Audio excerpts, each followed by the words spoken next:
blogging so far.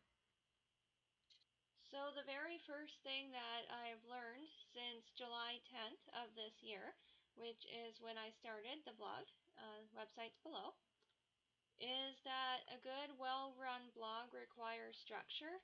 And when I first started, I was super excited, so there wasn't really a lot of structure going on, as you could tell in the earlier days. And since then, I've introduced Feature Friday, and soon I'm going to be introducing Review Wednesdays.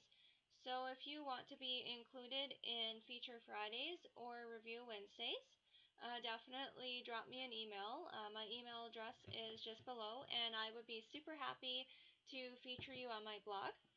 You just have to be in the kawaii lifestyle, so it could be anything to do with Japanese pop culture, cute cartoons, even like Pokemon, or if you have an Etsy shop, or you're a crafter and you have a YouTube channel, that would be awesome. I'd be so happy to feature you. The next thing I learned about blogging is patience. I'm typically very impulsive, and I have a lot of trouble waiting, so if I want to do something, I have a tendency to just jump in and do it right away. Obviously, this is a year-long project, which is why it ends in 365 for every day of the year. So that means I have to be patient, write things down that I think of, and I can't do things right away. So it's taught me to slow down and wait, which is a good virtue, is patience. Structure and time management, like patience, it has taught me to better schedule my time and plan it out on paper, and yes, sometimes I do even set a timer. Open-mindedness is another thing that I've learned from doing this year-long creativity project, because it's really opened my eyes to a lot of possibilities I wouldn't have thought of before, and even new ways to approach people. So not just the art itself, obviously, as you see by the photos on the blog, but also ways to approach people I never would have thought of before.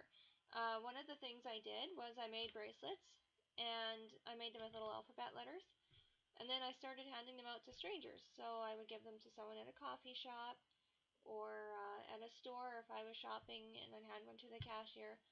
That's something I wouldn't have thought of doing before. So, open-mindedness.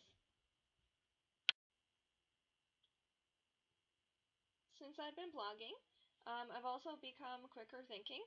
I've always been good with ideas and able to think on my feet, but these creativity projects and, like I said, new ways to approach people and communicate has really helped my problem solving and communication skills, and I credit that to the science of neuroplasticity.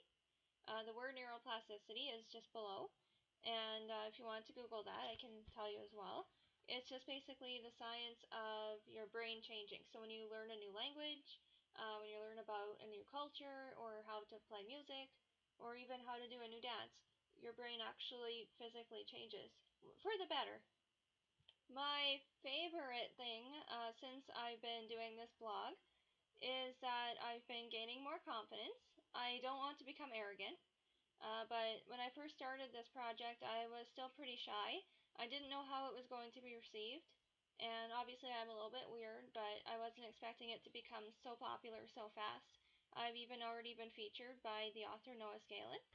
I'm sorry, Noah, if I pronounced that wrong. He's the author of the book Unstuck, which is what inspired me. So if you want to check out his website below, I highly encourage it. He is a really awesome guy, so creative, and if it wasn't for reading his book, I wouldn't be doing this now. But yeah, as I got more compliments from people, I pushed myself out there more and more, and with everybody's encouragement, I just find that's been really positive responses so far. So I really appreciate you, and thank you for all of your support thus far.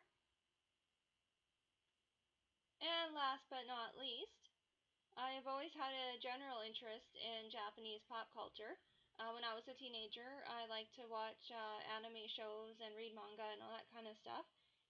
But since I've gotten into this kawaii project, because that means cute in Japanese, I've pushed myself to dive deeper every day. So I've gone to the library and I've done some more research on Japanese culture. I've even started learning some kanji, so I can write a little bit in Japanese now, and I learn new stuff shop every day, and I just fall in love with the culture every day.